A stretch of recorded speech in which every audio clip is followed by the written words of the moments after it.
దేవుని పరిశుద్ధ నామమునకు మహిమ కలుగునుగాక. కృపావాక్కు అను ఆధ్యాత్మిక కార్యక్రమమునకు మీకు స్వాగతం. ఈరోజు దేవుని వాక్యము. ఈ దినముల కంటే మునుపటి దినములు ఏల క్షేమకరములు అని ఎడుగవద్దు. ఈ ప్రశ్న వేయుట జ్ఞానయుక్తము కాదు. ప్రసంగి గ్రంథము 7వ అధ్యాయము 10వ వచనం. ప్రియులారా, ప్రతికూలతలో బాధపడుతున్నప్పుడు ఒక వ్యక్తి మూర్ఖునిలా తాను కూడా ఇతర మార్గాల్లో జీవించాలనే శోధన గురి కావచ్చు.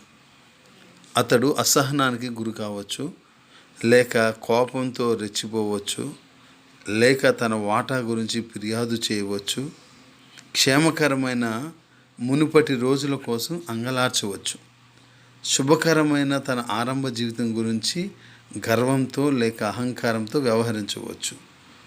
ఈ క్రియలు, వైఖరులన్నీ కూడా సొలొమోను సూచించిన దేవుని సార్వభౌమ దృక్పథంలోకి లోబడే వైఖరికి పూర్తిగా భిన్నంగా ఉంటాయి.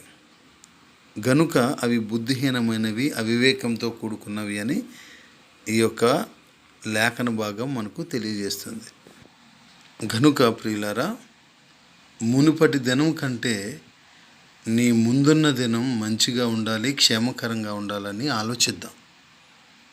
దానికోసం ప్రయత్నం చేద్దాం. అట్టి కృప దేవుడు మనకు అనుగ్రహించునుగాక. ఆమేన్.